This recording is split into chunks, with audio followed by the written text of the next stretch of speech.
Everybody. Happy November 6th.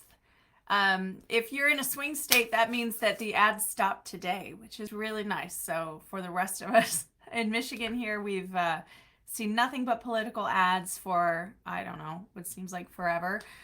So, we're really looking forward to that all ending. And that's what we're celebrating today. Um, Aside from a few different things obviously that may have happened last night, and we're going to talk about how that impacts business. Let's go, says Paul.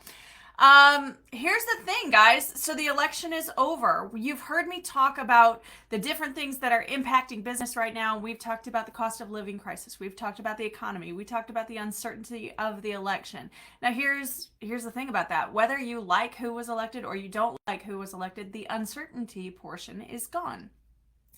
And it's very different than it was in some recent elections. There's no contesting. I mean, there's of course 8 billion lawsuits, but they're not going to go anywhere because the numbers are going to show so much that it doesn't matter if you contested one state or another state.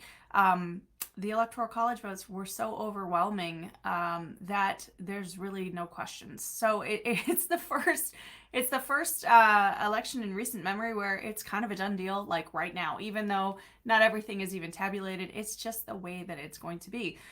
So uncertainty in that regard is gone. Now, people may, like I said, be happy or sad, but the uncertainty portion is gone. What you may find is some confidence in buying decisions. And you can look at things like Bitcoin. Bitcoin started surging, if not yesterday, the day before, I think it was yesterday, to new record highs, over 71,000 for Bitcoin, because there was confidence. It must have been yesterday, yeah, because of this thought that Donald Trump was going to win.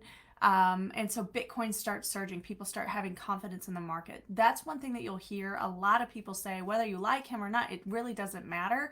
People really feel like the economy is going to turn in a better direction. So for business, as small business owners, what that means is that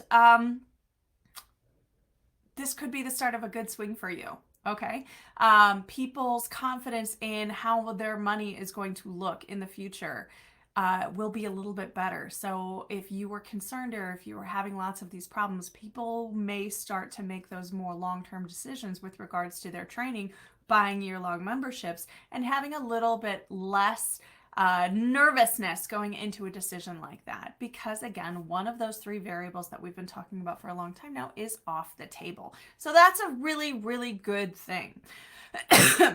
We'll talk a little bit more about what's going on in the small business realm right now, what's going on in ads land and promotions and everything. We've got Black November happening now, but in a way that's been overshadowed. If you'll remember this time last year, again, one of the things that we do is we look at trends and we look at what's happening. Black Friday last year, Black November last year was really, really aggressive on November 1st. Do you guys remember that? We didn't see that this year. Some people mentioned it, but you did not see an insane amount of the Black Friday, Black November stuff, even just the emails. You'll see some of them, but it's not crazy. The advertising has really waited a little bit, in my opinion, for the election to kind of happen. And then you're going to see this. So the good news again for you, listen, okay, let me just say it like this. So you're a small business owner first. You could say you're a family person first. That's the given part. Okay, but after that, you're a small business owner. It doesn't matter what party you're in. It doesn't matter whatever. Your job is to figure out how to make your business run regardless of what happens with everything else. And that's what I explained to my kids. For some reason, my kids were very into this election this year. They were really worried about it.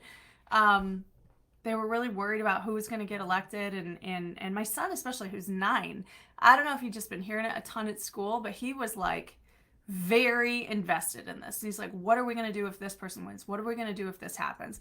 And I'm like, we're going to carry on and we're going to do what we always do. And we're going to figure it out, because that's what we do. That's our job, is we figure stuff out. And that's your job as a small business owner, always, with whatever variable gets thrown into play, whether it's politically motivated or economic or social or whatever happens. We just figure it out and we move around and we adapt and we survive. And now I'm sounding like a military person, but bear with me on that. It's literally our job is to figure this shit out with the variables that we have in play. So let's look at what's in play, right? Again, the uncertainty of the election is over. Black November has started later. What do we do? Well, here's the good news. It's not too late for you to start your Black Friday stuff. It's not too late for you to start prepping your audience. Many people quit on Black Friday sales really early because they don't start doing their prepping of their list now. And then they're like, oh, well, I didn't start now, so that means I can't offer a sale. Oh, well, it's 2 days before Black Friday. I can't offer a sale. No, you absolutely can and should. You just start now. Start a little later. The only time it's too late for a Black Friday sale is like Christmas. You can start a Black Friday sale pretty much anytime you'd like. But because you can start it now, it's recommended that you start it as early as possible. But you can start prepping your list now with just value ads. One thing that you can do that is going to go over really well, again, because the climate is a little bit unique, despite the lack of uncertainty. Some people are not thrilled with the situation as is.